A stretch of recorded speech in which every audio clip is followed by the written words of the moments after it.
এই জায়গাটা মন দিয়ে শোনেন। অনেকের প্রশ্ন, হুজুর নামাজ পড়ার পরেও আমি সিনেমা দেখি, নাটক দেখি, আসেন এরকম প্রশ্ন? শোনেন আল্লাহ আগে কি বলে দেখেন, ইন্নাস সালাতা তানহা আনিল ফাহশাই ওয়াল মুনকার, নিশ্চয়ই নামাজ অশ্লীলতা এবং অপছন্দনীয় কাজ থেকে বিরত রাখে, বাধা দিয়ে রাখে। আচ্ছা আমি আপনাদেরকে বলি, যারা এই কথা বলে দেখেন, এক জুমা পরে, পরের জুমা পরে, মাঝখানে আর নামাজ পড়ে না।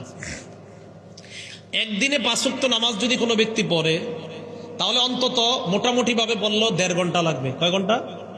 একদিনে 1.5 ঘন্টা হলে 6 দিনে কয় ঘন্টা হয়? 9 ঘন্টা। 6 দিনে কয় ঘন্টা হয়? 9 ঘন্টা। সে তো শুধু জুমা পড়ে, এই জন্য 6 দিলাম, শনি থেকে বৃহস্পতি। 9 ঘন্টা সময় যদি সে মসজিদে থাকতো, এই 9 ঘন্টা তো তার গুনাহ হইতো না। বুঝে নাই মনে হয়? আরে 9 ঘন্টা মসজিদে থাকলেই গুনাহ হইতো। তো এই তো নামাজ আপনাকে অশ্লীলতা থেকে বাধা দিচ্ছে। তা আপনি মসজিদে থাকার সময় বাড়ান। যেমন আজকে এশার নামাজ কেউ পড়লেন, 25 মিনিট মসজিদে ছিলেন, এই 25 মিনিট কে কে নামাজে দাঁড়ায় সিনেমা দেখবেন? বলে না কেউ? দেখবেন? আচ্ছা 25 মিনিট পরে একজনে আপনারা জোর করে বসাইছে তালিমের মধ্যে, বসো। তা আপনি বসে গেছেন, মনের ইচ্ছা না থাকা সত্ত্বেও। তালিমে বসার পর চক্ষু লজ্জায় উঠতে পারতেছেন না, বসছেন। তালিম হয়ে গেছে আরো 25 মিনিট, আগের 25-এ আর এই 25-এ কত হলো? এই 50 মিনিট তো আপনি গুনাহ করেননি। এই জন্য আপনি নামাজ আপনাকে অশ্লীলতা থেকে অবশ্যই বাধা দেয়।